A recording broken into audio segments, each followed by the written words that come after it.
భూలోకంలో మనకిస్తాడు. మనం ఎక్కడి వ్యక్తులము? పరలోక వ్యక్తులము. పరలోకంలో ఉన్న వ్యక్తులం. చూడండి, చాలామంది మన పరలోక దర్శనం కలగాలి, దేవుని కృపను బట్టి కలుగుతాయి కూడా. ఆమె చెప్తలేరు? పరలోక దర్శనం కలుగుతాయి కూడా. హల్లెలూయా. అయితే చాలా ప్రాముఖ్యమైనది తెలుసా? పరలోకమే నీ కొరకు చూస్తుంది. ఇక్కడ నువ్వు చేసే ప్రార్థనల మీద, నువ్వు చేసే కార్యాల మీద దేవుని ఒక దూతలే వాళ్ళకు సువార్త ప్రకటించి, అయితే అది లేదు వారికి.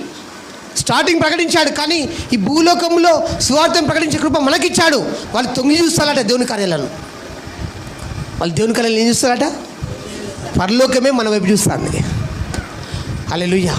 నీ ద్వారా ఈ లోకములో, మన ద్వారా ఈ లోకంలో పరలోకాన్ని దేవుడు నెరవేర్చడం దేవుని చిత్తము.